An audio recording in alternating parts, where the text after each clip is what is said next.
Je suis Benjamin Netanyahu. Je voudrais dire quelque chose à vous. Je ne suis pas français, mais si j'étais français, הייתי מצביע בשבילו, בשביל חביב. כי הוא נלחם בעדכם, הוא נלחם בעד האזרחים הצרפתיים, בעד כל הדברים החשובים לכם. הוא נלחם בעד כשרות.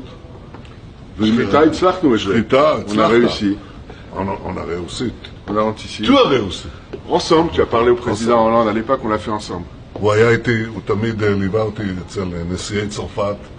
הוא תמיד מגן על הדמוקרטיה הצרפתית ועל הערכים הצרפתיים ועל הערכים המשותפים שלנו בשביל ישראל.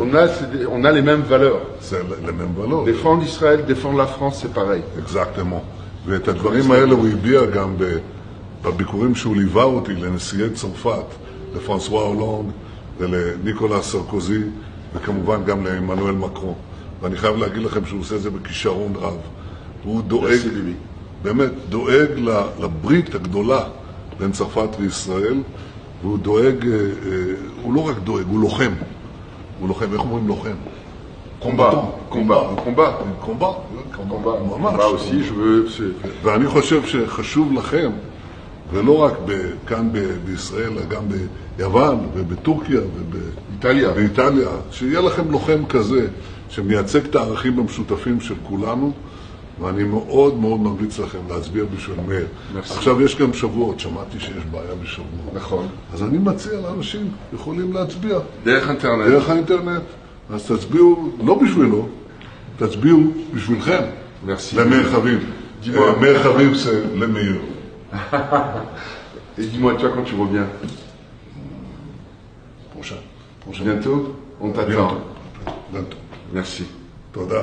Et de leurs armes et de leurs bombes et qu'il ne reste plus rien de Gaza et qu'on puisse y installer une grande Itiyashvut, une grande réimplantation juive. Aujourd'hui, ce que l'on veut, c'est que Gaza soit rasée complètement, que notre aviation pilonne. Waouh, que notre aviation pilonne. Vous faites un lien entre Karim Benzema, qui a ses opinions, qui peuvent être contestées, contestables, on peut être d'accord, pas d'accord, et l'assassin du professeur de français. Vous faites un lien entre les deux? Absolument. Je fais un lien direct. Une envie de défendre les Palestiniens et descendre dans les rues pour manifester. Venez, on appelle ça comme ça doit être appelé. C'est de l'antisémitisme et rien d'autre. Dites-le qu'on ne veut pas d'Arabes dans ce pays. C'est pas un crime de ne pas en vouloir. Dites-le qu'il ne doit pas avoir le droit de vote. C'est pas un crime de le prétendre. J'entends l'extrême gauche qui se défausse devant cette horreur. Eh bien, vous m'obligez à dire ce que je voulais pas dire. Ben, il faut les dégommer, ces gens-là. Il faut les dégommer. Il faut les, en tout cas, politiquement. Oui, ben, bien sûr, mais peut-être même physiquement. Électoralement. C'est la moindre des choses, c'est une chose normale. Et alors, dans ce cas-là, lorsque nous arriverons à libérer la parole et à inscrire massivement les Juifs de France dans ce parti du Likoud et de faire voter là-bas dans les primaires, dans les élections primaires, de mettre en avant tous ceux qui sont contre la partition d'Eretz Israël, à ce moment-là, nous aurons rempli notre rôle. Merci. Juste, Lily, est-ce que pour vous... innocente à Gaza. Ah non, ouais, c'est compliqué de dire qu'il n'y a pas de population civile innocente. À partir du moment où l'éducation, à partir de la naissance, est anti-juive... Excusez-moi, quand ils ont 2 ans...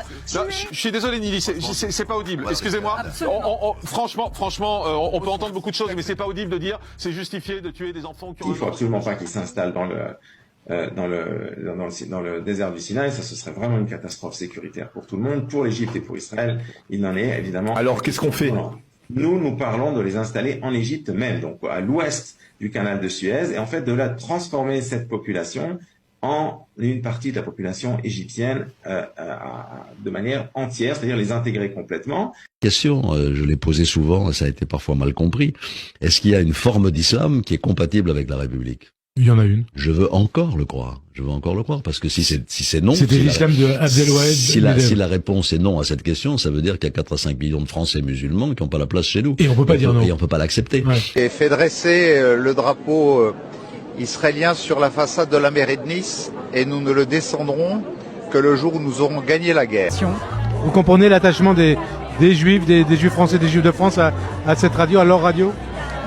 Moi, je le comprends complètement parce que c'est un point de vue qu'on n'entend pas dans les autres médias et qui mérite d'exister. Et vous comprenez aussi qu'on parle aussi d'ailleurs de politique à Radio J? Ah, mais je pense qu'on doit parler de tout à Radio J et je vous dis, je pense que, enfin moi c'est une communauté qui est la mienne. Ah oui. Et voilà, ah oui, c'est la vôtre. C'est la mienne, je vous confirme. Et je pense que c'est une communauté qui a participé à l'histoire de la République et qui a toute sa place dans la République. Film sur la Shoah et le comportement des Français, etc. Et je me dis aujourd'hui, Dieu merci, les Français, dans leur immense majorité, tous les partis politiques ont pris la parole pour dire à quel point ils soutenaient l'État d'Israël, sauf quelques-uns, des ordures. Voilà. À part cela, qu'il faudrait pas que je croise pour le coup, parce que c'est eux qui devraient avoir peur. Vraiment. Je les déteste, je les hais, je peux pas comprendre qu'on puisse aujourd'hui trouver une quelconque raison au terrorisme, quel que soit ce qu'on pense, et surtout tellement mauvaise connaissance de ce qui se passe en Israël, puisque faut quand même rappeler que même si on n'aime pas Netanyahou et que même si on n'est pas d'accord avec sa politique, les Israéliens eux-mêmes n'étaient pas d'accord. Aujourd'hui, ils sont rassemblés. Mais donc c'est une mauvaise connaissance de tout. C'est juste évidemment le mauvais prétexte à l'antisémitisme de base. Mais c'est bien, il avance à visage découvert. Moi, ça fait des années que je soupçonnais Mélenchon d'être antisémite. C'est un antisémite et c'est une ordure. Faut quand même appeler les. Moi, je suis pas un homme politique. Voilà, faut appeler un chat un chat. Ouais, ces gens-là ne méritent même pas de siéger à l'Assemblée nationale. Lui, espèce de petit crétin de Louis Boyard, là, une espèce d'abruti qui a les yeux pleins de pétards quand il siège à l'Assemblée. Voilà, si on doit écouter ces gens-là aujourd'hui, c'est grave. Parlez-nous d'intellectuels, amenez-nous des gens brillants. Et les gens brillants, Dieu merci, aujourd'hui, sont aux côtés d'Israël. Qu'est-ce qu'il faut dire un civil à Gaza? C'est la même chose qu'un civil en Israël.